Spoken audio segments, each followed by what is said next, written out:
आज आपण बघणार आहोत मेथी आणि डिंकाचे लाडू, जे अजिबात कडू होत नाही आणि लहानांपासून मोठ्यांपर्यंत सर्वजण आवडीने खातील एवढे हे छान होतात. त्याच पद्धतीने हे खूप सोपे असे आहेत.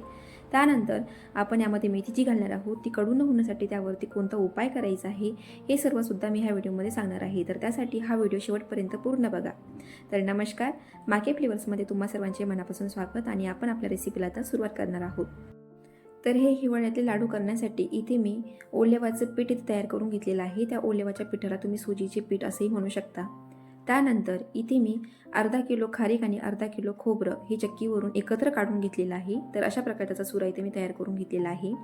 त्यानंतर आपल्या लाडूसाठी ते लागणार आहे जवळपास 1 किलो गूळ. तर हा गूळ इथे मी कट करून घेतलेला आहे. तुम्ही चाकूच्या सहाय्याने कट करून घ्या किंवा खिसणीने हा खिसून घ्यायचा आहे. त्यानंतर आपण इथे घेणार आहोत प्रत्येकी अर्धा पाव काजू आणि बदाम हे मी मिक्सरच्या भांड्यामध्ये पावडर करून घेतलेली आहे. त्यानंतर इथे मी 1 पाव डिंक घेणार आहे. तर डिंक हा मिक्सरच्या भांड्यामधून थोडासा बारीक करून घ्यायचा, म्हणजे तो छान फुलतो. लाडू तयार करण्यापूर्वी 7 ते 8 तास आधी तुम्ही मेथी ही कच्चीच मिक्सरच्या भांड्यामधून बारीक करून घ्यायची आणि त्यामध्ये मावेल तेवढं दूध घालून घ्यायचं आणि ती 4 ते 5 तास भिजू घालायची. त्यानंतर तिला छान एका कॉटनच्या कपड्यावरती किंवा ताटामध्ये छान पसरवून घ्यायचं आणि ती स्प्रेड करून घेतल्यामुळे ती सुकते आणि अशा प्रकारे ती इथे तयार होते. आणि अशी ही मेथी जर तुम्ही लाडूमध्ये वापरली ना तर हे लाडू अजिबात कडू होत नाही. फक्त आपल्याला यामध्ये दूध घालायचं, दुधानेच ही छान अशी भिजते आणि याच्यातला कडूपणा हा नाहीसा होतो. त्यानंतर आता आपल्याला लागणार आहे तेल किंवा तूप. तर चला मग आता आपण आपल्या लाडूला सुरुवात करणार आहोत. तर सर्वात आधी इथे मी एक टोपलं घेतलेलं आहे.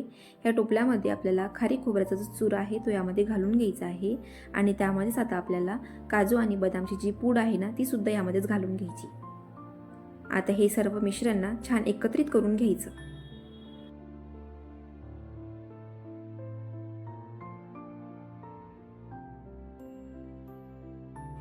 आता हे मिश्रण व्यवस्थित एकत्रित करून बाजूला ठेवा. त्यानंतर आता आपण इथे गॅसवरती एक जाड बुडाची कढई घ्या किंवा टोपली घ्या.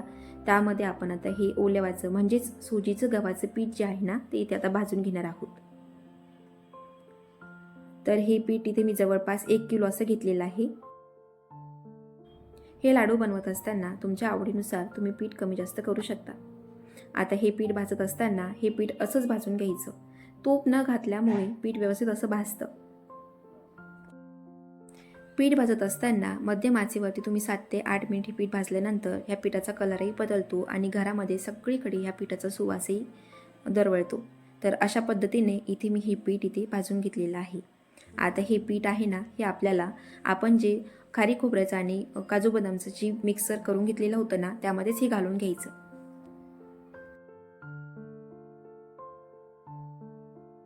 आता यानंतर आपण ह्या गरम कढईमध्येच छान भरपूर असं साजूक तूप इथे घालून घेणार आहोत. आता मी इथे डिंक तळून घेणार आहे. तर त्या हिशोबाने तुम्ही तूप घेऊन इथे डिंक तळायला घ्यायचं आहे. आता तूप इथं कडकडीत असं तापलेला आहे आणि हा डिंकाचा चुरा आहे ना या तुपामध्ये घालून घेणार आहे आणि डिंक छान फुलेपर्यंत तळून घेणार आहे. तुम्ही डिंक मिक्सरच्या भांड्यामध्ये न काढता सुद्धा तळू शकता, पण तो थोडाफार कच्चा राहण्याची शक्यता असते. तर त्यामुळे मी इथे मिक्सरच्या भांड्यामध्ये तो बारीक करून घेतल्यानंतर तो पटकन असा तळतो आणि छान असा फुलतो आणि त्याच्यामध्ये कच्चापणा जो आहे ना तो बिलकुल असा राहत नाही. ज्यावेळेला आपण लाडू खातो त्यावेळेला तो दाताखाली डिंकाचा कण आला ना तरी तो चिवट असा लागत नाही. त्यामुळे मी मिक्सरच्या भांड्यामधून हा बारीक करूनच हाताळून घेत आहे. मेथी आणि डिंकाचे लाडू करत असताना डिंक हा भरपूर प्रमाणात घालायचा. डिंकामुळे आपल्या शरीरामध्ये रोगप्रतिकारशक्ती वाढते आणि हाडंही बळकट होतात. त्यामुळे भरपूर असा डिंक घातल्यामुळे आपल्या हातपाय दुखणं जे असतं ना ते सुद्धा राहतं. त्यामुळे हिवाळ्यामध्ये डिंकाचं सेवन करणं हे खूप असं छान आहे.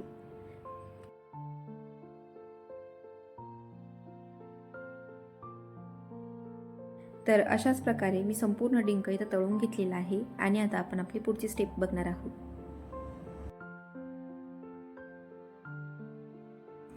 तर आता ही मेथी आहे ना ही मेथी सुद्धा आपल्याला ह्या मिश्रणामध्ये घालून घ्यायची आहे.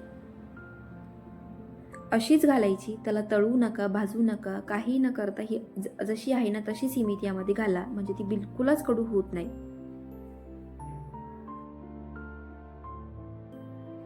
आणि आता ह्या कढईमध्ये राहिलेल्या तुपामध्ये मी अजून तूप घालून घेणार आहे आणि आता आपल्याला इथे गूळ वितळून घ्यायचा आहे. तर आपल्याला हे लाडवांसाठी डिंक तळून तुम्हाला जर तुपाचं किंवा तेलाचं प्रमाण पाहिजे असेल तर डिंक तळण्यासकट इथं तुम्हाला जवळपास 1.5 किलो तूप लागते किंवा 1.5 किलो तेलही लागू शकते. तर त्यानुसार तुम्ही ते तेल किंवा तुपाचा वापर करायचा आहे.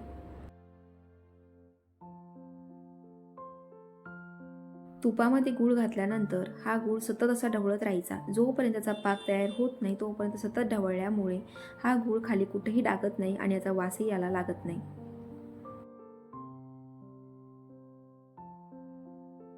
बऱ्याचदा मेथी डिंकाचे लाडू करत असताना गूळ कुठपर्यंत शिजवून घ्यायचा का गुळाचा पाक करून घ्यायचा हे आपल्या लक्षात येत नाही. तर अशा प्रकारे गूळ छान तुपावरती फुलून येतो तोपर्यंत छान हा शिजवून घ्यायचा, याचा छान असा पाक तयार करून घ्यायचा आणि मग हा जो गूळ आणि तेल तुपाचा पाक जो आहे ना तो ह्या लाडवांमध्ये आपल्याला घालून घ्यायचा. असं केल्यामुळे ना हे मेथी डिंकाचे लाडू खूप दिवस टिकतात आणि टिकाऊ असे बनतात. अजिबात वास वगैरे मारत नाही. त्याच्यामुळे गूळ शिजवत असताना व्यवस्थित असं शिजवून घ्यायचा, अजिबात घाई करायची नाही आणि सतत ढवळत राहायचं, म्हणजे तो छान असा शिजतो आणि व्यवस्थित असा फुलून निघतो. आता तयार झालेला गूळ तुपाचा जो पाक आहे तो ह्या मिश्रणामध्ये आपल्याला घालायचा आहे.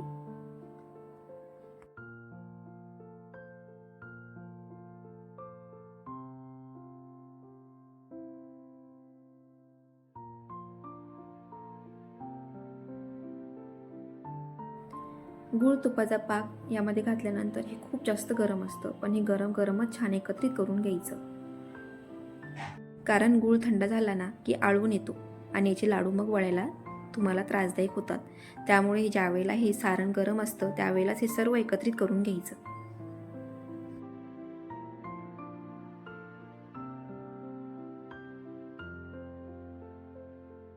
आता हे सर्व मिश्रण एकत्रित केल्यानंतर हे गरमागरम याचे लाडू वळायला घ्यायचे आहेत.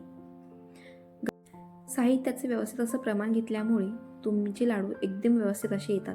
फक्त हे लाडू करत असताना तुम्हाला गरमागरमच हे लाडू बांधायला घ्यावं लागतात. तर मी तुमच्यासोबत भरपूर टिप्ससह ह्या लाडवाचा एकदम सोपा असा प्रकारे ते तुम्हाला सांगितलेला आहे. तर तुम्ही नक्की ट्राय करून बघा आणि मला कमेंट करून नक्की कळवा की तुम्हाला हे लाडू कसे वाटले आहे ते. जर तुम्हाला ओल्यावाचं म्हणजे सोजीचं पीठ कसं तयार करायचं किंवा मेथी लाडूमध्ये कशी घालायची हे पुन्हा बघायचं असेल तर मला कमेंट करून नक्की सांगा. तुम्ही जर ह्या पद्धतीनं हे लाडू जर केले तर खात्रीनं सांगते तुमच्या घरामध्ये सुद्धा लहानांपासून मोठ्यांना आवडतील एवढेही चविष्ट लाडू बनतात आणि ते आवडीने खातील. त्यामुळे ट्राय करा. तर मग माझ्या चॅनलला सबस्क्राईब करायला अजिबात विसरू नका. धन्यवाद.